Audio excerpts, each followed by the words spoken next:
Ces zones ne sont pas normalement propres à accueillir des habitations. Partout ailleurs, marécageuses, elles ne servent souvent qu'à la pratique de l'agriculture urbaine pour nourrir la population, notamment en produits maraîchers. Et pourtant, à Arafat, Baka, Banikani et consorts, des quartiers de Parakou, ce sont des lieux de prédilection pour le domicile de certains compatriotes. Ils acquièrent dans le lit même de ces marécages des parcelles et y érigent des habitats. Certains en matériaux définitifs, d'autres en matériaux précaires pour s'y vautrer. Du coup, en saison de pluie, les conséquences sont sans appel. Des vies humaines sont mises en péril. Les infrastructures d'assainissement, déjà précaires de la ville, sont mises à rude épreuve.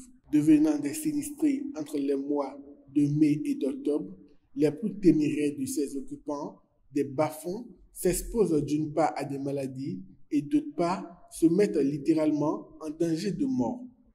C'est aussi une période cauchemardesque pour le reste de la population exposée aux affres de l'inondation. C'est le cas tristement illustratif des quartiers Nima, à Marignan et surtout de Douparou, avec un mort à la suite de la pluie torrentielle survenue dans la nuit du 31 août 2024. Dans la foulée, la plupart des rues disparaissent sous les eaux en furie, systématiquement refoulées par des bas-fonds débordés, étouffés par des habitats installés.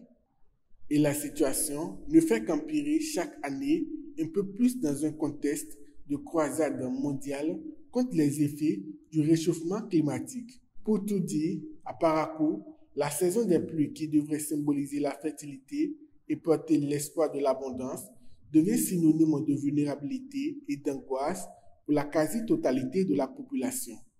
Et ceci, pendant combien de temps encore?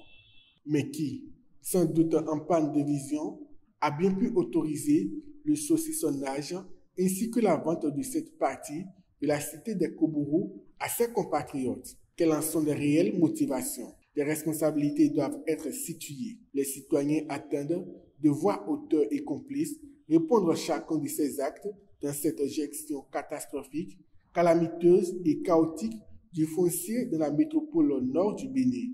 Rupture oblige.